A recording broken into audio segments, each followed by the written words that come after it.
Cette semaine, une question de Julie de Paris. La volte-face du gouvernement espagnol sur la question du droit à l'interruption volontaire de grossesse semble faire craindre un retour en arrière pour les droits des femmes en Europe. Qu'en pensez-vous ?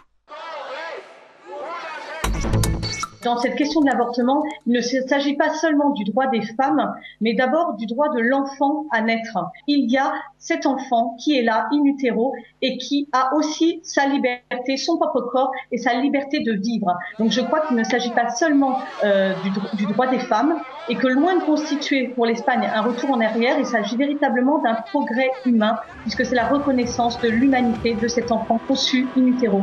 N'importe quel scientifique vous dira que dès la conception, il y a la vie, Notre collectif milite pour l'avortement zéro, dans la mesure où si vie humaine il y a, reconnaître un droit de mort sur une vie humaine, ce n'est pas acceptable. Maintenant, nous sollicitons du gouvernement une vraie politique d'accueil et d'aide aux femmes enceintes en difficulté, autre que celle qui est le recours systématique à l'avortement. Donc, bien évidemment, à terme, nous sollicitons l'abrogation pure et simple de la loi Veil pour une vraie politique d'accueil de l'enfant.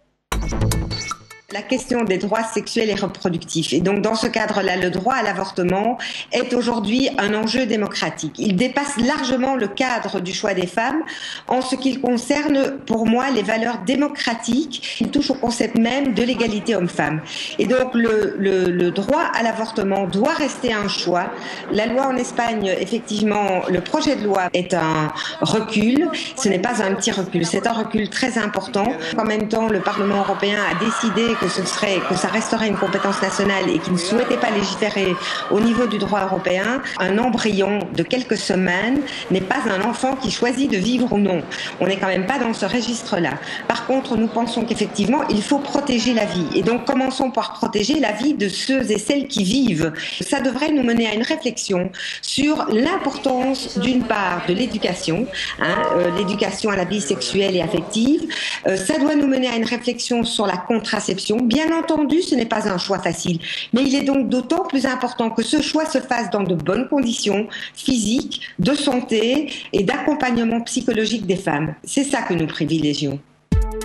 Si vous voulez vous aussi poser une question, rendez-vous sur notre site ou sur nos pages des réseaux sociaux.